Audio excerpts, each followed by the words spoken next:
Right now, as you watch this, 10 American states are experiencing a collapse that doesn't make the evening news.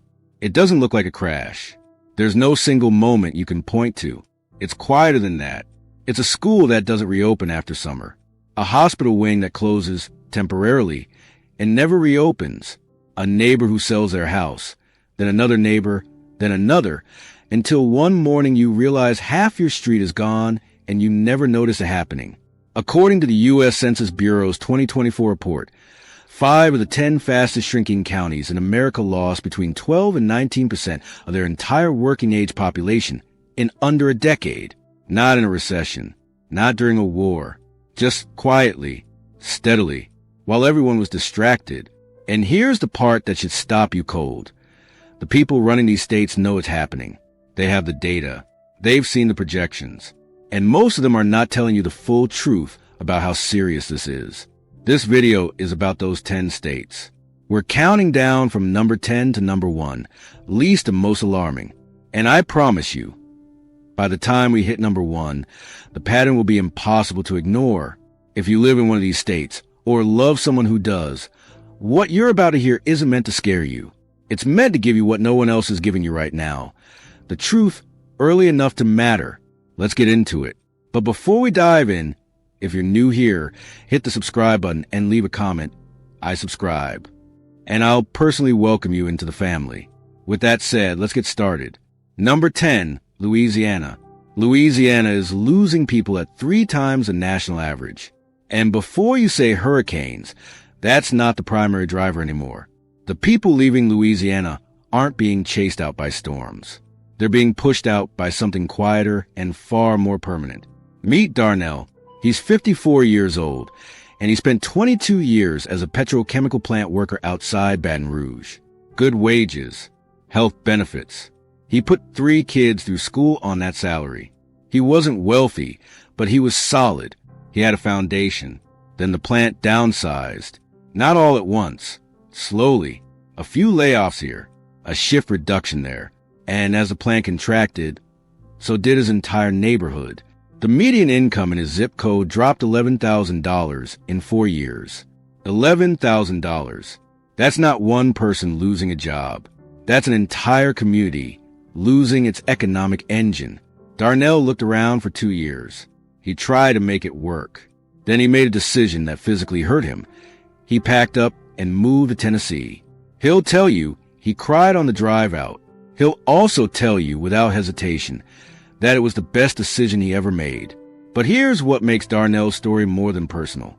The LSU Public Policy Research Lab published data in 2023 showing that Louisiana ranked last in economic mobility for the 9th consecutive year.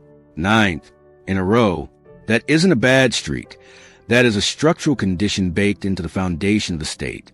And the number that broke me when I read it. A child born in the bottom 10% of earners in Louisiana has a 4.3% chance of reaching the middle class within their own lifetime. 4.3%. And the physical evidence is everywhere if you know where to look. Louisiana has more abandoned properties than any non-Rust Belt state in America. There are entire zip codes, not blocks, zip codes, with residential vacancy rates above 30%. Whole communities hollowing out, streets going silent. And the people who remain are, increasingly, the people who can't afford to leave. Here's the practical truth if you're in Louisiana right now. The experts aren't saying leave immediately. They're saying diversify your income before you're forced to relocate. Because the people who wait until they have no choice, they never leave on their own terms. They leave in crisis. And crisis mode decisions are almost always worse decisions. What's happening in Louisiana is serious. But state number 9 is a different kind of shock because this state used to be an economic giant. Number 9, Illinois. Illinois lost 142,000 residents in 2023 alone. I want you to sit with that number. Not 142,000 over a decade, not over 5 years. In a single calendar year, Illinois lost a population the size of a mid-sized American city. And it wasn't the first year this happened. The Illinois Policy Institute reported in 2024 that Illinois carries a $211 billion pension deficit. $211 billion. That is a structural collapse in slow motion, and there is no credible plan on the table that closes that gap without either massive tax increases or severe cuts to public services. Probably both. Probably at the same time. Illinois also holds the second highest property taxes in the entire country. Carol is 67. She taught high school for 31 years in the Chicago suburbs. She owns her home outright, paid it off. She never thought she would leave. Illinois was home in a way that only a place you've loved for decades can be home. Then the bills started arriving. In 5 years, Carol property tax bill jumped 38%. Her pension, the pension she worked 31 years to earn, now buys 22% less than it did in 2019 because inflation eroded it while the dollar amount stayed the same. She did the math one night at her kitchen table. She ran the numbers 3 times because she kept hoping she was wrong. She wasn't wrong. She listed her house.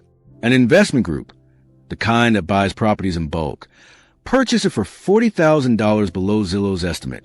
She took the offer because she needed out. Carol now lives in Florida. I didn't want to leave, she told me. I want to be very clear about that. I didn't want to leave, but I couldn't afford to stay. Now here's a twist that makes Illinois uniquely maddening. Chicago's downtown is booming. Glass towers going up. Michelin-starred restaurants with 3-month waiting lists. A waterfront that looks like pure success. From the right angle, Chicago looks like a thriving world-class city. Because it is. But step outside that core, and you find a state running 2 completely separate economies simultaneously. One is thriving, one is bleeding, and the bleeding one is much, much larger. If you are in Illinois right now and you own property, stress test your retirement plan. Run your numbers against a 25% property tax increase over the next decade. That is not a worst-case scenario. That is what the actuaries are already projecting. Know what you're working with before you're forced to find out. Illinois is a slow bleed. What happened in state number 8 happened faster and more visibly than almost anything I've seen in American economic history. Number 8, West Virginia. West Virginia has the highest percentage of population loss of any state in the continental United States.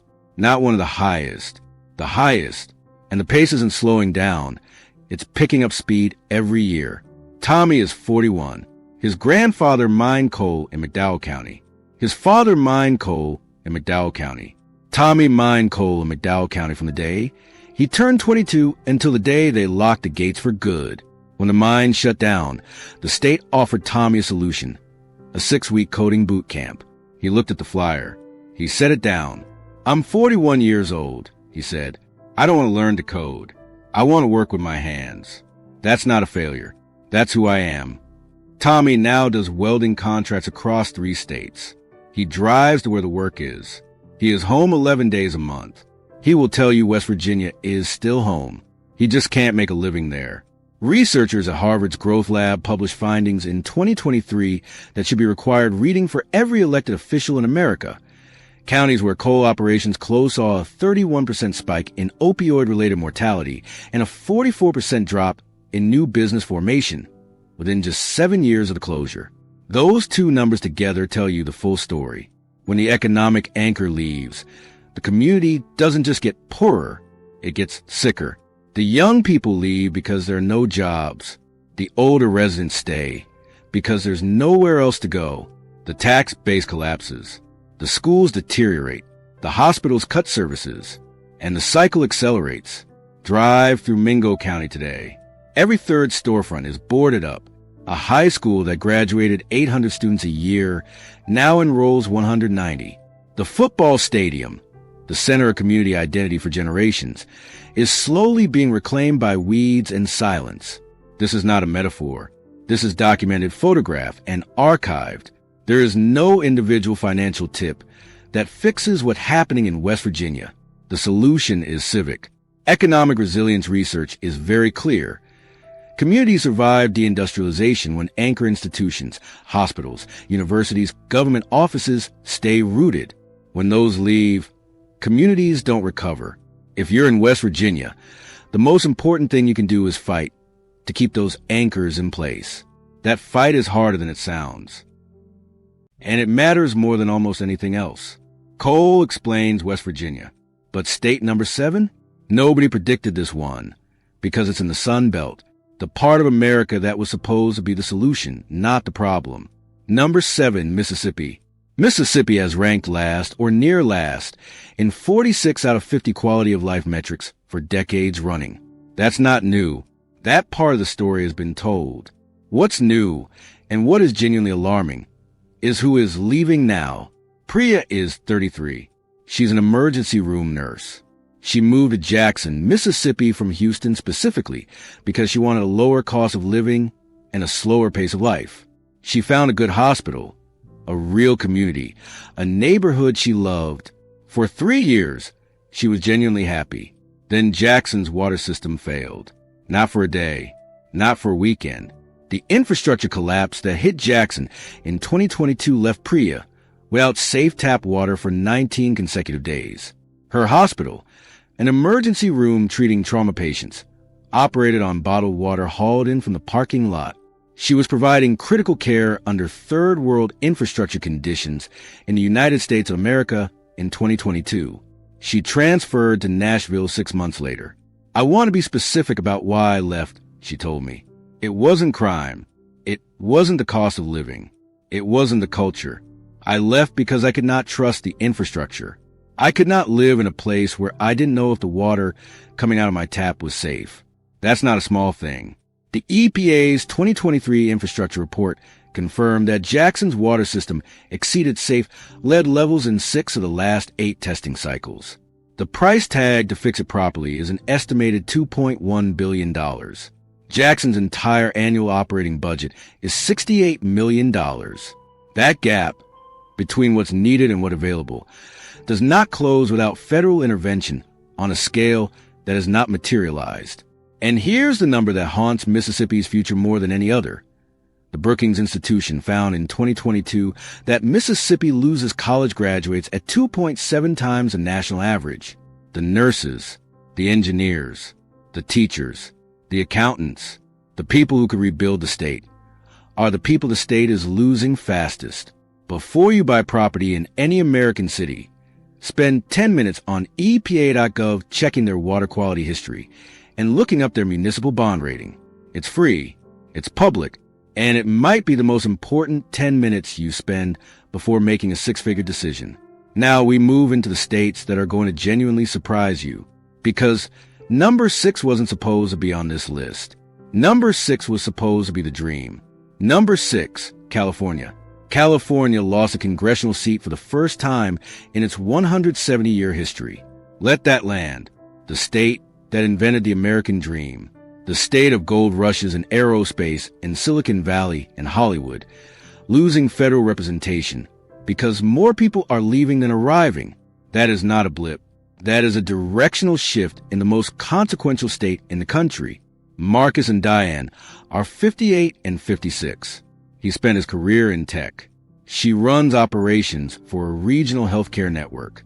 Together, they earn $340,000 a year.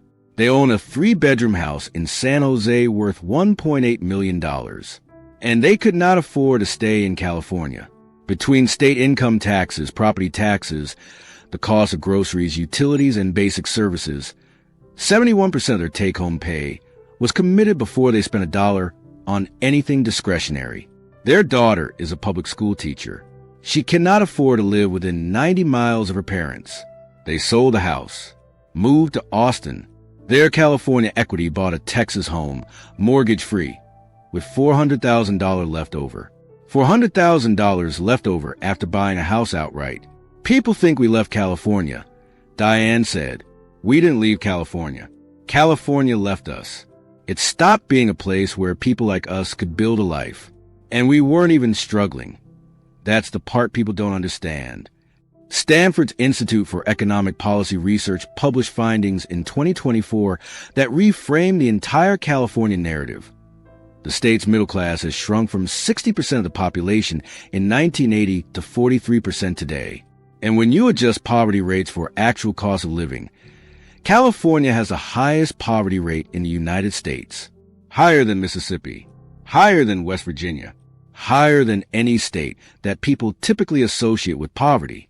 And here's the irony that makes California's situation uniquely complex. The state's GDP is still the fifth largest in the world. The economy is not collapsing. The economy is thriving for a very specific slice of the population. What's happening is a distribution failure, not a production failure. Wealth is concentrating at the top with stunning velocity, while the working class and middle class are being systematically priced out of the state they built. If you're a California homeowner who's been weighing the exit, talk to a tax advisor about the 1031 exchange before you list your property. The tax-deferred real estate swap is a legitimate tool that could save you six figures in capital gains taxes when you sell. Most people don't know it exists until after they've already lost that money. California's collapse is about economic compression. State number 5 is about something different. A fiscal time bomb that's been ticking for years, and almost nobody is talking about it honestly. Number 5, New York. New York State lost 101,984 residents in 2023. Not New York City, not Manhattan, New York State. And the breakdown of who is leaving should terrify every budget analyst in Albany. The Empire Center for Public Policy reported in 2024 that people departing New York earn, on average, $25,000 more per year than the people moving in to replace them. Read that again. New York is systematically trading its highest-earning taxpayers for lower-income new residents. That is a fiscal death spiral with a very long fuse. The fuse is burning. New York's combined state and local tax burden is the highest in the country at 15.9%. Over the past 5 years, net domestic outmigration has exceeded 1 million people. Roberto is 62. He owned a restaurant in Buffalo for 28 years. He survived the 2008 recession, barely, but he made it. He survived COVID. During the shutdown, he fed frontline healthcare workers out of his own kitchen for 4 months, at his own expense, because he felt it was the right thing to do. Then the double hit landed. Post-pandemic energy cost spikes and 2 rounds of state minimum wage increases inside 18 months. His labor costs jumped 34%. He couldn't raise menu prices fast enough to compensate without losing customers who were also stretched thin. He ran the numbers every week for 8 months, trying to find a path forward. There wasn't one. He closed the restaurant. He retired to Puerto Rico. "I'm not angry," he told me. "I love New York. I love Buffalo. I love what that restaurant was." But New York stopped loving small businesses back. And a relationship that only goes one way doesn't last. For New York homeowners still in the state, the Star Property Tax Exemption Program is one of the most underutilized financial tools in the state. Fewer than 40% of eligible homeowners actually apply for it. That is money the state is legally required to give you, and most people never claim it. Check your eligibility at tax.ny.gov today. That's not a small thing. For many homeowners, it's thousands of dollars a year. Now we're in the top 4, and this is where the script flips. Because state number 4 isn't a declining state. It's the fastest growing state in America, and it has a hidden collapse that's already started. Most new residents just don't find out until it's too late. Number 4, Florida. Everyone knows Florida is booming. The population numbers are real. People are arriving from New York and California and Illinois every single day. The sunshine, the no state income tax, the lower cost of living. It's a compelling pitch. And for a lot of people, it works. For a while. Here's what the moving trucks don't come with: a warning label. Helen is 72. She spent her career as a nurse in Columbus, Ohio. She moved to Fort Myers in 2018 for everything Florida promised: warmth, affordability, a new chapter in retirement. When she arrived, her homeowner's insurance was $2,200 per year, a completely normal number, a reasonable number. Then Hurricane Ian made landfall in September 2022. When Helen's insurance renewal came, the quote was $11,400. She called to discuss it. Her insurer dropped her entirely, not raise her rates, dropped her. She was now uninsurable by private carriers in the state of Florida. She is currently on Citizens Insurance, Florida's state-backed insurer of absolute last resort. Her annual premium is $14,200 on a fixed retirement income. "I came here for the sunshine," she told me very quietly. I budgeted carefully. I planned for 20 years. I did not budget for this. The Insurance Information Institute reported in 2024 that Florida homeowner insurance premiums now run 3 times the national average and rose 42% in a single year following Ian. 6 major national insurance companies, household names, exited the Florida market entirely between 2022 and 2024. Their risk models no longer work in a state where major storms are becoming more frequent and more destructive. And here's the trap nobody is advertising. When insurance premiums get this high, buyers can't qualify for mortgages because lenders require insurance as a condition of closing. So sellers who want to leave can't sell because buyers can't get covered at a price that makes the math work. The collapse isn't just financial. It's creating a frozen market where people are stuck in properties they can no longer afford to insure. 2 things you must do before buying any property in Florida. Non-negotiable. First, look up the property's FEMA flood zone designation at FEMA.gov. Free. Public. Takes 5 minutes. Second, legally request property's 5-year insurance history from the seller before you close. That is your right under Florida law. Use it. What you find will either reassure you or save you from a very expensive mistake. Florida's danger hides in the fine print, but the next 3 states, the top 3, have dangers that don't hide at all. They're sitting right there in the open, in the ground and in the sky and in the water. Most people just haven't been told what they're looking at. Number 3, Arizona. Phoenix. Arizona is one of the fastest growing metropolitan areas in the United States. Phoenix, Arizona is also, according to the state's own Department of Water Resources, running out of water. Those 2 facts cannot coexist indefinitely, and they are currently on a collision course that state officials, real estate developers, and national media have been systematically slow to communicate to the hundreds of thousands of people making permanent decisions to move there. James and Linda are 45 and 43. They moved from Chicago to Scottsdale in 2020. New development, great schools, beautiful desert landscape. Their kids took to it immediately. James and Linda felt like they'd finally found the right place. They were planning to stay permanently. In 2023, their HOA sent a notice that changed everything. Their community's groundwater allocation had been reduced by 40% by state regulators. New construction in their zip code was being suspended indefinitely pending a water adequacy review. Their home's value has stalled. Properties in neighboring counties are appreciating. Their zip code is not. Buyers are asking questions their realtor can't answer. Nobody told us to ask about water, James said. Not our realtor, not our inspector, not our attorney. Not one person in the entire buying process said, by the way, you should verify the long-term water situation for this property. It just wasn't part of the conversation. It needs to be part of every conversation. The Arizona Department of Water Resources confirmed in 2023 that the Colorado River, which supplies 36% of the state's water, is sitting at 38% of its historical storage capacity. That is the lowest level recorded since the Hoover Dam was constructed in the 1930s. NASA satellite monitoring shows the Phoenix metropolitan aquifer dropping between 2 and 3 feet every single year. That is not a fluctuation. That is a trend line pointing in one direction. 45 residential subdivisions approved in Arizona between 2018 and 2022 are currently under state water adequacy review. Some face losing their building permits retroactively. Homes already built and occupied face potential complications at resale. Complications that buyers, sellers, and their agents may not fully understand yet, but will. Before you purchase any property in Arizona, look up the parcel's water adequacy designation in the Arizona Department of Water Resources database. The tool is at azwater.gov.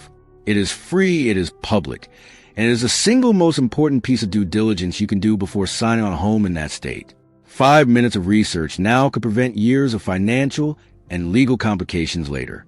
Arizona's collapse is about water, something ancient, scarce, and irreplaceable. State number 2's collapse is about something that takes even longer to build, community identity. And what happens when the industrial foundation of a community disappears and never comes back? Number 2, Michigan. In 1950, Detroit was the 4th largest city in the United States of America. It was called the Arsenal of Democracy.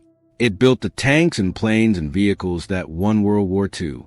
It built the cars that built the American middle class. The assembly line jobs that paid enough for a man with a high school education to own a house, send his kids to college, take a vacation, and retire with dignity. Those jobs came from Detroit. Today, Detroit has fewer residents than it did in 1910, before the automobile, before the assembly line, before everything that made it great and then took it away. And what happened to Detroit has been spreading across the state of Michigan for 40 years. Quietly, steadily, without a single news cycle dedicated to it. Sandra is 59. She was born in Flint. Her grandparents were born in Flint. She stayed through the water crisis that poisoned her neighbor's children, the one that made international headlines, and then faded from the news cycle while the people of Flint kept drinking bottled water for years afterward. She stayed through the factory shutdowns. She stayed because Flint was home in the deepest possible sense of that word. Last year, Sandra's granddaughter's elementary school announced it was closing permanently due to enrollment collapse. It was one of 6 elementary schools in Flint shutting down in the same academic year. Sandra is the last member of her immediate family, still living in Flint. Every year, she told me, I think about leaving, and every year, something keeps me here. Something I can't fully name. The feeling that this place made me, and I'm not ready to let go of it. She paused for a long time. I don't know how much longer I can give that answer. The University of Michigan's Urban Planning Department counted 48 Michigan legacy cities. In their 2024 report, cities defined as having lost more than 25% of their peak population. No other state in the country has more than 12. The average Michigan legacy city has watched its tax base shrink by 61% since 1970. 61%. You cannot fund public schools, hospitals, fire departments, and basic infrastructure on 39 cents of every dollar you once collected. The math is merciless. But I'm not going to end Michigan's story there, because the full picture is more complicated. And in its complication, there's something that looks cautiously like hope. Detroit's downtown has attracted over $7 billion in private investment since 2013. New restaurants, boutique hotels, tech companies setting up offices, young people choosing to move back. The city is bifurcating. A genuinely energized, economically active core, surrounded by miles of quiet, largely abandoned residential streets. 2 cities sharing one boundary. Whether the energy of the core eventually spreads outward into those neighborhoods is a defining question of Detroit's future, and nobody honestly knows the answer yet. And for a very specific type of buyer, the urban farmer, the artist, the long-horizon investor who can tolerate uncertainty, Michigan's land bank programs allow purchase of city-owned properties in Detroit and Flint for as little as $1,000. Not a typo. Properties for $1,000. That is a calculated risk. It is not for everyone, but for the right person, it is a real opportunity hidden inside an ongoing tragedy. Michigan is heartbreaking. It's complicated. And it's not finished yet, but state number 1 is different. State number 1 is a state that predicted every single crisis on this list before the rest of America knew those crises had names. And what's happening there right now should concern every American, regardless of where they live. Number 1, Ohio. Political scientists, economists, and demographers have a name for Ohio, the bellwether state. What happens in Ohio eventually happens everywhere else in America. Not because Ohio is special in isolation, but because Ohio is structurally representative of the American middle in a way no other state is. The opioid crisis hit Ohio's rural counties before it had a name nationally. The hollowing out of manufacturing towns. Ohio felt that first. The collapse of the middle-class industrial job. The rural hospital closures. The grocery store deserts spreading across counties that once had everything. The political fractures that now define the national conversation. Ohio lived all of it before anyone else was ready to talk about it. And right now, Ohio State University's Kirwan Institute for the Study of Race and Ethnicity is tracking something researchers are calling the quiet unraveling. 38 Ohio counties, 38, are classified as persistent poverty counties. The definition of persistent poverty is chilling in its specificity. These counties have been below the federal poverty line for more than 30 consecutive years. Not a recession, not a cycle. 30 years of uninterrupted poverty, with no meaningful reversal. The opioid death rate in rural Ohio currently runs at 4.1 times the national average. Gary is 66. Pam is 64. Gary worked at the steel mill in Youngstown for 29 years. Pam was a school librarian for the same community for 26 years. They did everything right. They saved money. They paid off their house. They stayed when a lot of people left. They raised 2 kids who both got educations and good jobs, one in Columbus, one in Charlotte. Gary and Pam are proud of them, genuinely proud, but their neighborhood's last full-service grocery store closed 2 years ago. The nearest full-service hospital is now 34 miles away.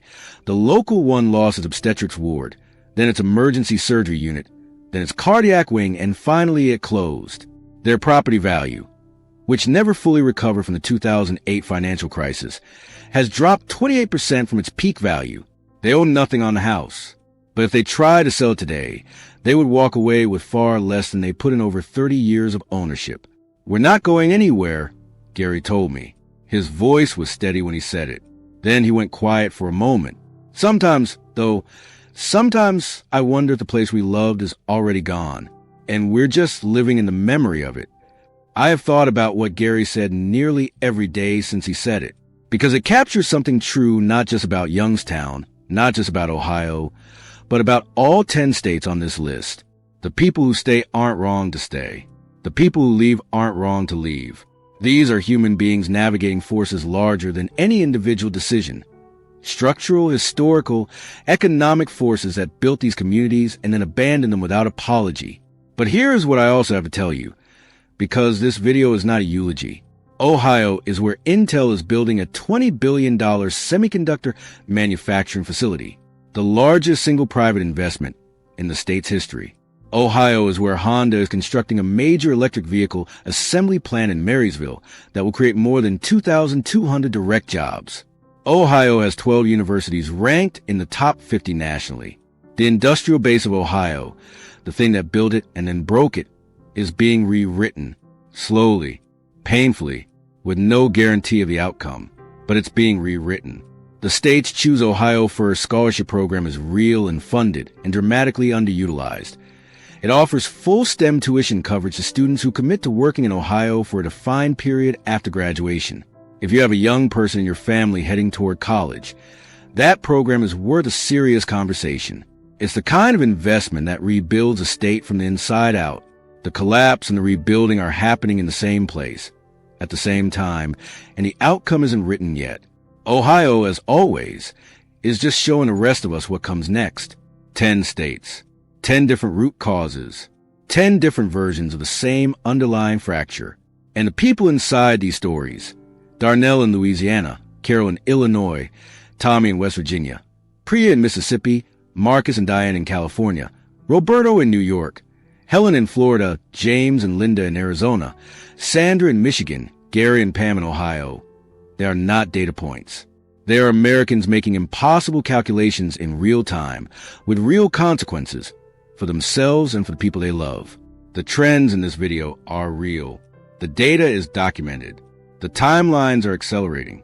And the window to make informed decisions, rather than forced ones, is narrower than most people realize. Here's the question I want to leave you with. And I want you to actually think about it before you answer, because the honest answer and the easy answer are not always the same thing. If you found out your state was on a list like this, would you leave, or would you stay and fight for it? A lot of people say they'd fight. They mean it when they say it. And then the day comes when the grocery store closes, or the hospital shuts down, or the insurance bill arrives, or the tax bill becomes unmanageable, and they load the moving truck. There's no shame in that. But there is a difference between leaving on your own terms, with a plan, with resources, with time, and leaving when you have no other choice. Drop your state and your honest answer in the comments. Not what you think you're supposed to say, what you actually believe. I read every comment on this channel. And the conversation down there, among people living these realities right now, is often more valuable than anything I can tell you from up here. Take care of yourselves. Take care of the people around you, and I'll see you in the next one.